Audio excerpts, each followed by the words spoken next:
When I C you कि आप जब बोल रहे होते जिस तरह से बोल रहे होते हो, ये ज़माना है चीखने का, चिल्लाने का, और वहाँ पे आप छोटी सी कोई बात बताओगे और वो सुन के इंसान मोटिवेट हो जाता है, तो उसके पीछे का ये कैसे आया?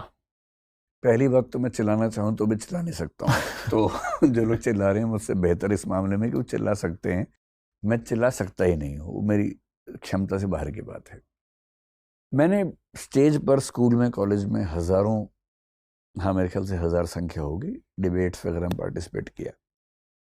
मैंने शुरुआत उसी तरीके से की, हाथ पटक पटक के बोलना, कविताएं बोलना जोर जोर से, तेज आवाज ऐसी में। वीडियोस हैं आपकी? नहीं, वीडियो नहीं है, बहुत पुरानी बात है, 1980s और 90s के दशक की बातें हैं, 90s की शुरुआत की, 80s के एंड की बातें हैं।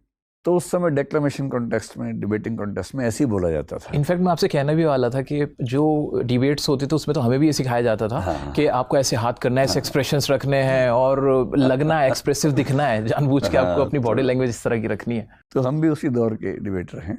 तो लिखी हुई डिबेट होती थी, पूरा रटा हुआ उसको, लफाजी भी खूब होती थी उसमें, बड़ी बड़ी आडंबर वाली भाषा का इस्तेमाल करना, हाई टोन में बोलना, स्पीच मॉड्यूलेशन इतना ज़्यादा, कहीं कहीं अचानक बहुत डाउन हो नीचे, जाना, फिर चिल्ला के बोलना। तो ये सब मैंने कई साल किया है। धीरे धीरे जब मैं डीयू में डिबेटिंग करने लगा तो वहाँ डिबेट्स बहुत ज़्यादा होती थी और 2-3 महीने में सारी होती थी, तो कभी कभी हमें एक दिन में 3 डिबेट्स बोलनी होती थी वहाँ पर।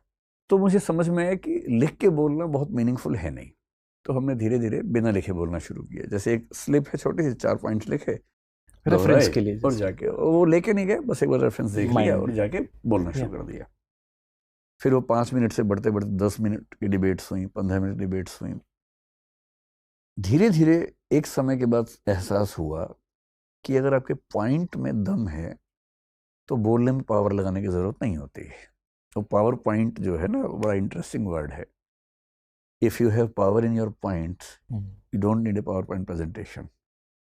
तो ये एहसास हुआ कि अगर आप ज़्यादा पढ़ते हैं, समझते हैं, तर्क अच्छे हैं, तो आसान भाषा में, विनम्र लहजे में भी बात गहरी हो सकती है। और लहजा नर्म रहे तो ज़्यादा बेहतर होता है। मतलब मेरे अंदर उतना सुकून है या नहीं, पर मैंने ये महसूस किया है कि गहराई और सुकून का रिश्ता बहुत गहरा है। आपको देखकर लोगों को बड़ा सुकून है। हाँ, मतलब ये तो मुझे ऐसा करेक्ट है। लगता है, मतलब अपने बारे में तो मैं क्या कहूँगा, मैं नहीं कह सकता हूँ, जानता भी नहीं हूँ, लेकिन जिस व्यक्ति में गहराई ज़्यादा होगी उसकी आवाज़ विनम्र अपने आप हो जाएगी। तो विद्या ददाति विनयम वाला जो कंसेप्ट है, या एक शेर है, कह रहा है शोरे दरिया से समंदर का सुकून, जिसमें जितना ज़र्फ है उतना ही वह खामोश है। बहुत खूब। तो गहराई है तो शांत रहना चाहिए, और ये मैं प्रयास नहीं करता हूँ, ये मेरा स्वभाव का हिस्सा है, अपने आप होता है। इसका बहुत अभ्यास मैंने कभी नहीं किया।